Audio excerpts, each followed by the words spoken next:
Historia de México en 1815. Fuerte golpe a la insurgencia tras la aprehensión de Morelos. Capítulo 1. Problemas para la acuñación.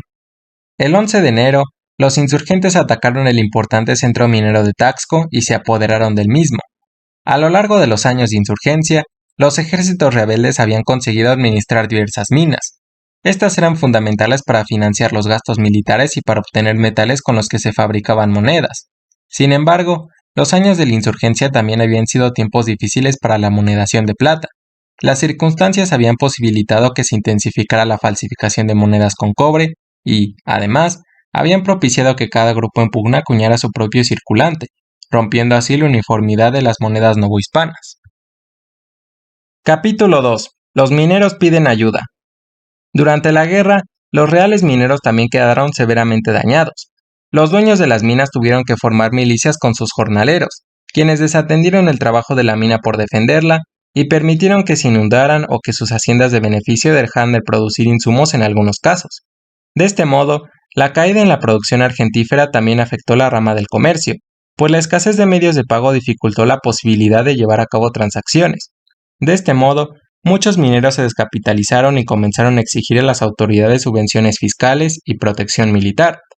Aun cuando llegaron tropas regulares a defender a los reales mineros, como Taxco, Zimapán, Pachuca y Real del Monte, de los ataques insurgentes, a la larga la presencia de estas milicias constituiría una carga económica. Capítulo 3. Aprehensión de los Guadalupes. El 6 de marzo fueron aprehendidos Juan Bautista Razi Guzmán, agente fiscal de la Real Hacienda, y José López Matoso, relator de la audiencia, por pertenecer a los Guadalupes. Estos constituían una sociedad secreta en la Ciudad de México, que apoyaba a los insurgentes.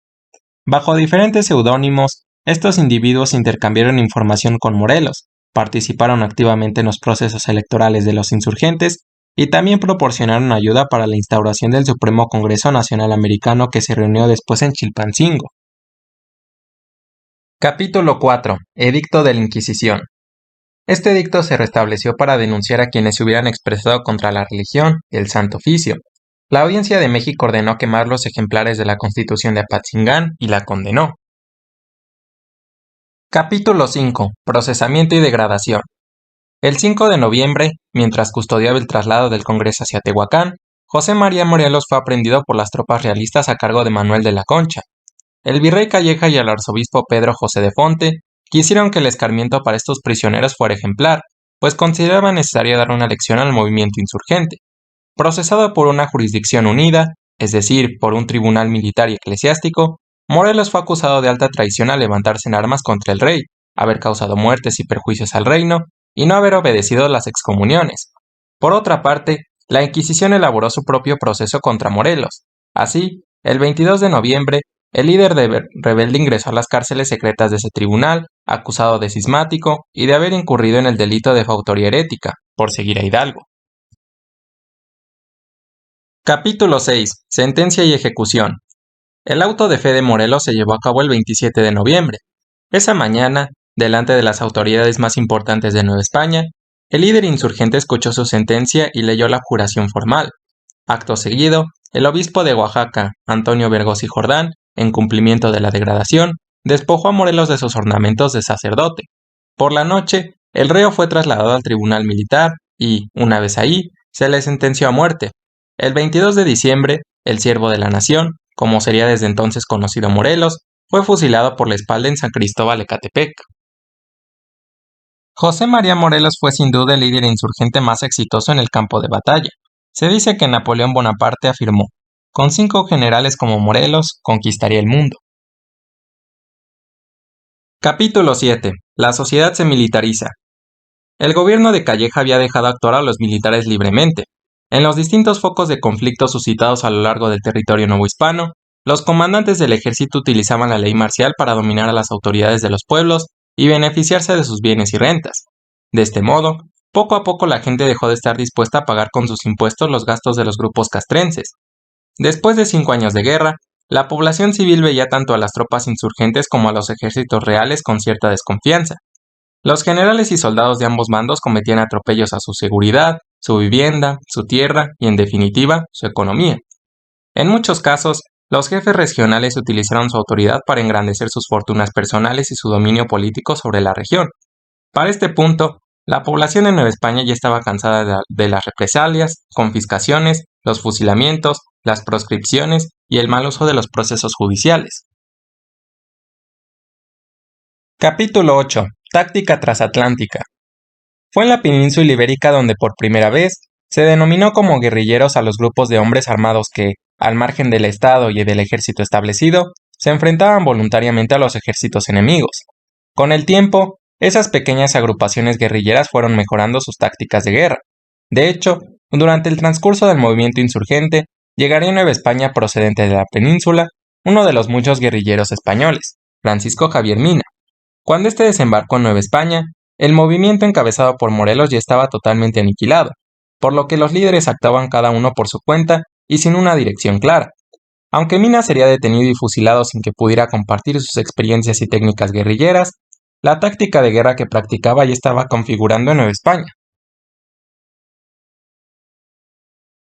Capítulo 9. Seguimiento del proyecto liberal. Hidalgo y Morelos fueron los únicos insurgentes que consiguieron ocupar centros de poder de la importancia de Guadalajara y Oaxaca. Sin embargo, ninguno de los dos pudo mantener esos bastiones urbanos por un tiempo significativo, lo que ocasionó que la lucha insurgente deviniera en un movimiento rural. Después de la muerte de Morelos, hubo intentos por conformar un nuevo centro político que diera unidad a la insurgencia, pero dicho empeño no pudo efectuarse debido a que cada líder insurgente antepuso sus propias ambiciones a la meta que tenían en común. Aunque la insurgencia continuó operando en algunos puntos del territorio, después de 1815, el movimiento no consiguió trascender de la lucha que cada cabecilla llevaba a cabo en su región de influencia. Capítulo 10. La atomización de la guerra insurgente. La táctica de guerra de guerrillas propició el surgimiento en Nueva España de jefes regionales, contrarios a la intromisión de cualquier autoridad política y militar ajena o superior a ellos en los territorios bajo su control.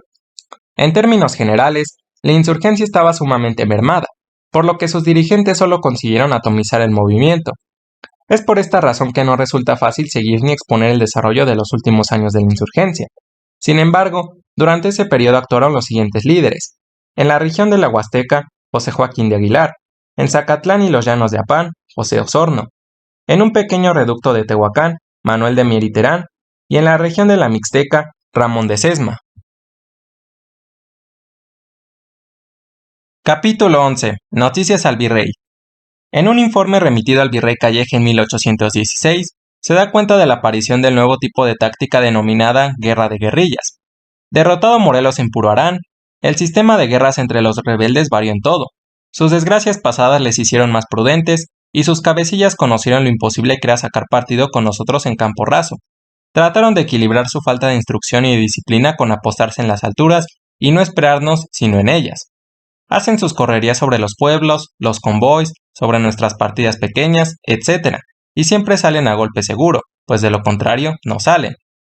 A partir de esta fuente, es posible concluir que la guerrilla que se estaba utilizando en Nueva España consistía en pequeños regimientos que buscaban guarecerse o fortificarse en lugares de difícil acceso, como montañas y cerros, de modo que desde ahí fuera más fácil defenderse y atacar a un ejército bien armado como el realista. Capítulo 12. Los guerrilleros más destacados. Entre todos los líderes de las postrimerías del movimiento insurgente, Guadalupe Victoria y Vicente Guerrero fueron quienes resistieron mejor los embates de las tropas realistas.